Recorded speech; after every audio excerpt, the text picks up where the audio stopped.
Okay, well, thank you, everybody. Let's get started. I'm excited to share with you today a bit on moments that matter and friction points that find their way into the revenue journey and customer journey. I'm Lee with Provoice CX. I'm really excited to share topics today, and let's get started. We will do comments and Q&A at the end, but I will check throughout the slides. Just got a couple slides to kind of kick things off, and then excited to answer some of your questions. All right, so let's get rolling. All right, so first off, what are moments that matter in the customer journey? So just kind of looking at the traditional way that we do acquisition of customers, and of course, then the retention. A lot of people call this the bow tie. So you have your front funnel and your back funnel, and how they kind of work together. So when you're kind of looking at the moments are the sections between each one of those jumps. So the section from awareness to consideration to purchase to retention. And that typically is what I find to be not only the friction points, but the great opportunity in where you can focus your energy as a CX professional. And remember, the whole goal now is to not be a silo CS leader, but to horizontally look at how you can drive customer experience across the whole journey, tying your role and expertise to the revenue of the business. All right, so that's what those journey friction points can come up, and we'll talk about here a little bit more in a second. And the one thing that I just want to say is keep it simple. I have done, this is an example of a full journey map. This is half the length. I couldn't fit the whole thing on a slide. Of one part of a two-part journey mapping we did when I was at Yellowfin. And this was fun. I mean, if you've never done a full dedicated room, everybody gets stickies and you document every single part of your whole organization, it's an amazing opportunity to really understand and tie the business together. But honestly, this took almost 6 months to get done, and it ended up being really amazing wall art in all the offices we had globally, but it really didn't have the impact that I had wanted it to have. And so what I've learned at a couple companies is when people say, let's do a big journey mapping project. No. So what I've done, and this looks like it's a lot, but I boiled it down to kind of the key friction points and opportunities and moments that matter. And so on the screen, you'll see the red lines. These are the friction points that I tend to focus on, and there really is only 6, and I've actually got it down to 4. And so what I've built here is, and I just call this my CX sandwich. So the top part, this right up here, is all the metrics. So these are all the things that you can track, the signals you can monitor, and I like to put this as the moments that kind of matter when you start looking at these red line intersections where teams tend to overlap each other or key processes that overlap. On the bottom, we've got all the times and areas where we can gather feedback. And I always call this kind of your voice of your customer, your employee, your partner, your product. So bringing these together, aligning around the revenue ops and the customer flow is really the focus that I like to look at. But this can be overwhelming even if you've not made the shift as a CX leader to from CS to CX and start thinking about how you can impact the revenue and customer flow across the whole organization. So just pick one, and I'll talk about that here in a second. But as you can see, it's like tying in the key areas and metrics, how you capture the feedback from these to validate your success is really where you want to start. And I always tend to start right between sales and CS, because that tends to be the friction point where you didn't get enough information. Maybe they sold the product or the customer a little bit more than what you can deliver, and you need to figure out that why. So that's really kind of where I start. But anyway, if you want this or something like this, let me know. And then of course, the new thing that we got to figure out is this agent. So in each one of these sections, you should be able to start looking at agents to help you run each of these. And now agents are talking to agents. So we're getting to a place where we can operationally improve the revenue operations flow between teams. It's going to be super exciting. All right, so marginal gains, and again, take it slow. So start small, one moment at a time. If you're new to this and you're like, where do I even start? Again, start with what you have control of. If you're currently in the CS team and you're trying to take a more CX mindset, start with the handover from sales. It's the easiest one to do. If you've nailed that, then start expanding out. Okay, start moving towards time to value, onboarding expertise, the onboarding move to your success plans, which I'll talk about in a second. So again, sales to CS handover. Make sure that you're tracking metrics. Do the sandwich. Track the right metrics. Capture what you can do and trend it. These are super important, not to just go, I'm going to make the meetings better between sales and CS. No, look at what actually happens between the two teams, because this is the point where you can remove friction. So it's not about pointing fingers. It's about how do you find what success looks like for each of the teams that you're working with, and then make sure their moment and your moment lines up. And as you start to cross the bridge and knock down the friction points, you'll actually strengthen, because you'll better understand what they're getting rewarded on. And this is where, when you get deeper into your CX leadership journey, how do you incentivize across the revenue operations and the customer flow to actually then change those incentives to make sure that the outcomes are the same for everyone. All right. So that's it for this quick section with regards to just like how you can define a moment, how you can look at flagging it for friction, and hopefully I've given you a couple ideas where you can drive some better success. I'm going to throw up the QA now, because I think there's a couple people that have some questions, and we'll jump right in. Oh, we have a great one. Let me ask this one. Hey, Serena. Let's see. Wait, hold on. Let me stop sharing. Now you see my face. What is CX? Well, CX is customer experience. So it's, a lot of acronyms. Also, you can have XM, which is experience management. Qualtrics defined this, I don't know, 5 or 6 years ago, which is a great program if you ever want to get into really embracing driving customer experience horizontally across your organizations. But great question. Thank you. All right. We've got an anonymous one. Let me put the spotlight up here. And okay, where did it go? It didn't show. Oh, wait. Oh, there we go. Just took a second. All right. I love how mapping the experience visually shows you where you can reduce friction. Are there any common places that this occurs? Yeah, sorry. This one might have been early, but I typically, again, see it between teams. Again, because teams are typically incentivized. Sales incentivized very differently than CS, and of course, product as well. So I always find, if you look at your funnel, and most companies that are selling software or services typically have a acquisition funnel and a retention funnel. So if you just can talk to your sales and marketing teams and figure out where those pivot points are. Usually marketing is looking at driving leads. Then there's the MQL, SQLs, opportunities, closed won. So each one of those kind of measure points, the team's probably already tracking those. But again, those are the ones you want to focus on for metrics and feedback. If you're losing a lot of business from marketing to sales, then maybe your positioning is wrong. If you're losing stuff during the sales cycle, are you not hitting the right points? If it's your product or service not hitting the right solution or understanding the problem for your customer. So any one of those places where you can kind of define, and sometimes, like I said, the big, huge customer journey that I did back in the day, boiling those down to just, there's some really key ones that if you get right, usually it's, driving a lot of leads, winning business, time to value and onboarding, and renewals. There's 4. So if you just focus on those 4, you'll find the friction points, especially if you're a team that's relying on teams around you for your success. All right, great question. All right, let's see, got one more. Let's see, that one. Spotlight. Where does CX sit? Sales, marketing, operations. Great question. So depending on how your company is organized, and you really, like, stepping back to like the foundation of what type of company do you work for? Are you working for a product company, a sales company? Are you working for a customer company? Because it really matters.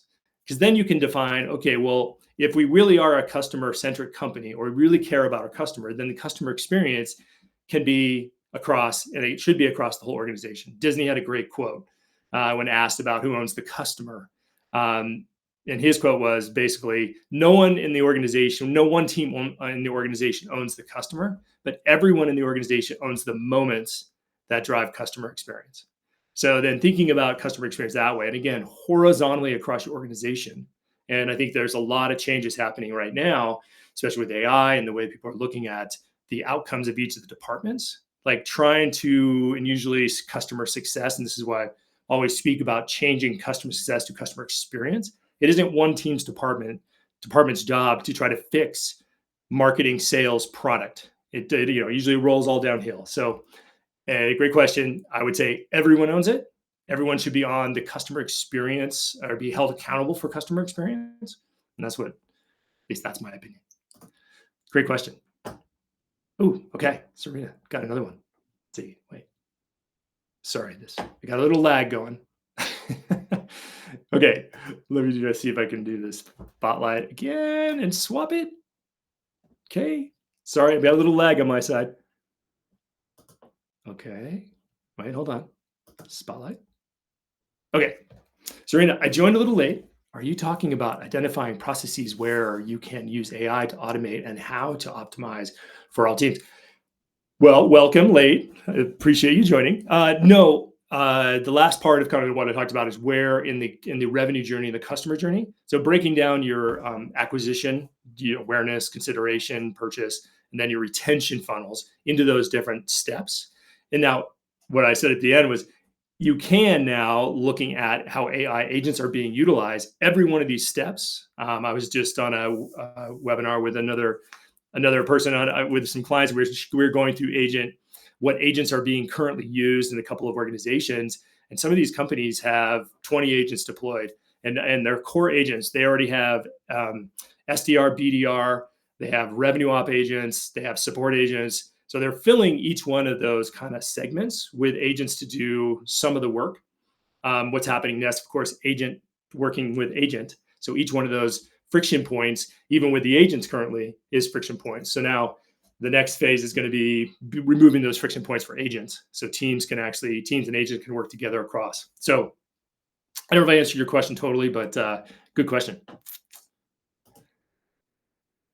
Okay, let's see. Got another joiner. David, welcome. Better late than never. Let me spotlight your question, see if I can answer it. Does the friction change between the teams depending if it's a B2C to B2B business? I would think the customer type would have different frictions and needs. Yeah, no, great question, David. I would say yes. I mean, it definitely can have different points in the customer journey that can be handled differently. Maybe your acquisition funnel could look a little different. I think once you secure a customer, whether it's a D2C or B2B or however that works, you're still selling something, you're driving awareness, you're validating, you can solve the problem, you're selling that. And then the goal is either to have them repurchase or, so I think, if you squint, we kind of always are all doing the same thing, across this kind of bow tie funnel. So yeah, I think you'll find maybe there's some different steps or phases, but again, wherever you put in a different stage, there is potentially going to be friction between the teams who manage those or the steps and experience the customer has between those stages. Again, we tend to build a lot of internal process to make our business run better. That sometimes always isn't at the best for the customer experience. Always making sure you put your customer hat on, go out and buy your own products through your websites and everything, and pretend like you're a customer to see where you can find those friction points. Great question. All right. I think I had one more. Spotlight. Oh, let me ask this one here. Let's see. I love how mapping the experience visually shows you where you can reduce friction. Are there any common places that this occurs? Yeah, I mean, I tend to define this as anywhere where you have team handoffs or you have a significant win-loss opportunity. So if you're in the sales funnel and you're sending out proposals, that typically is a point where you could lose the customer. If you win it, it's a great success, right? Because you're onboarding a customer. So finding out ways to improve that process is great. I always like to parachute in the CSM to do a quick 30-minute call on what happens next. How are we going to get you time to value? Here's what the first 90 days looks like. That tends to help with any cold feet or slow down in the buying cycle of signing the deals. And then you just kind of got to work your way through. If you spend time with your frontline team and you spend times with the teams that are trying to solve problems in those friction points, you're going to find things that you can work on together, and that's the key point. Oh, great question. Okay. Oh, hey JT. How do you see the job marketing? How do you see the job marketing shifting with AI? What's the business case for companies to focus on CX right now? That's a really good question, JT. Look, I think everything from I guess every faction, team, process, workflow within an organization is being looked at as, how do we make it more efficient? Can we replace a body with AI? I mean, everyone's kind of trying to figure out what to do next.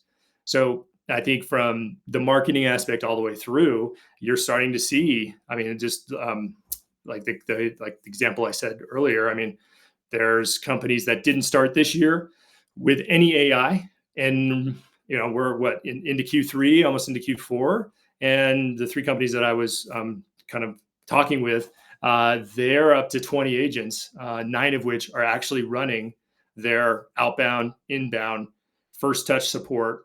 And it's taken a bit of time, at least 100 days per agent, to coach and train them. So I think it's shifting how people are looking at the resources they need. But I do think with the cost of acquisition, I think people are getting tired of getting spammed. I think the shift is going to be on how do we treat our customers amazing? How do we make sure that we're taking care of everything on the back end? How do we maybe remove a whole bunch of the busy work that we all know that we have to do, this number of systems that we're using, and elevate it up so that we can have human-led engagement with customers and prospects. And also, I think especially for CX leaders, post sales, the retention side of things, what's going to be really important is earned growth rate. So any referral, any business that comes from people going, I've heard amazing things about this product, this service, this company, the brand loyalty, creating exactly kind of what JT you're doing, your Provoice team within your organization, so you can actually drive micro influencer content.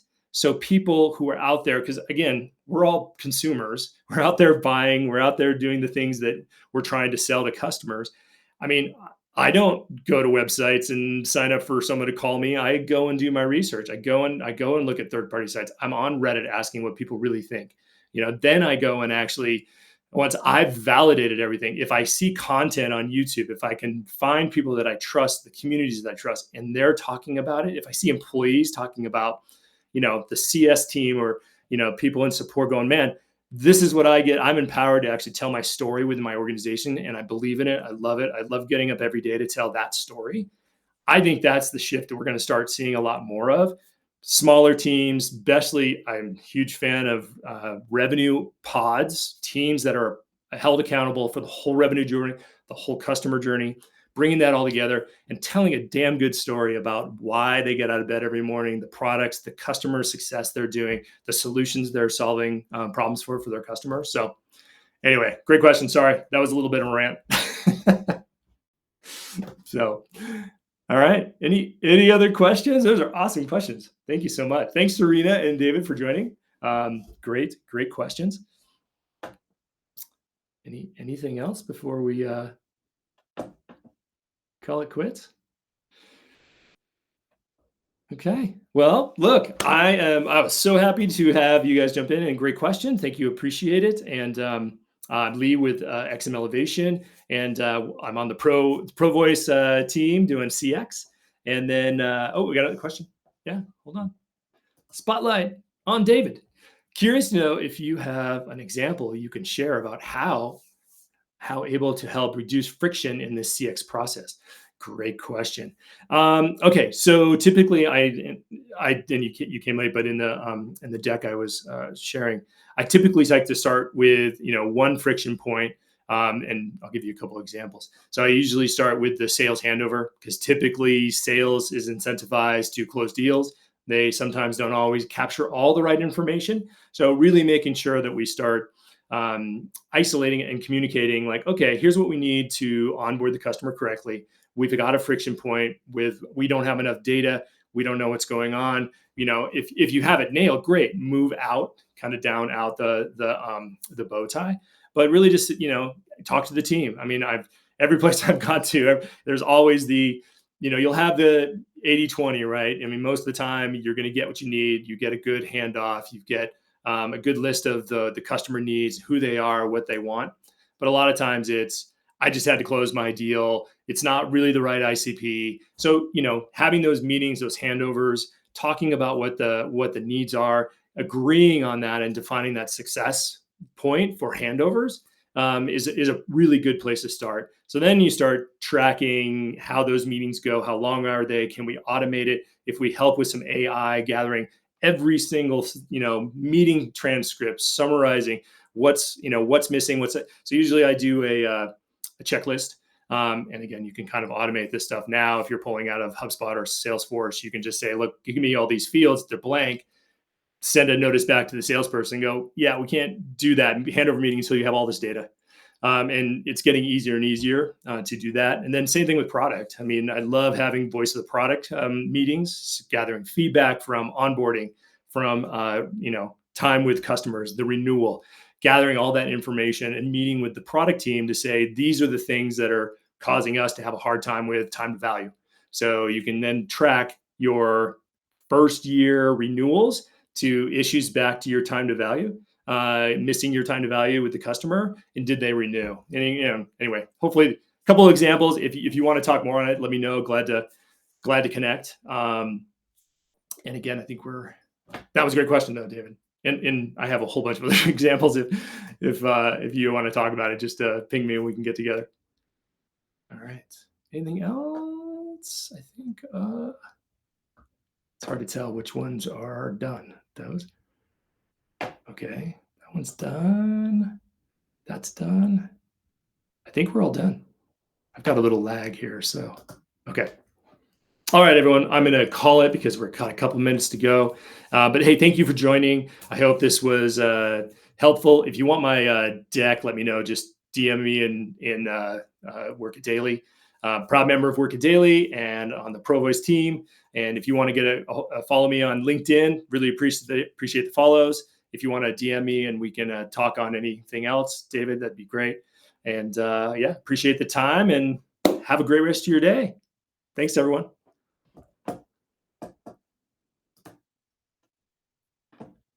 Okay. I'm going to say end session.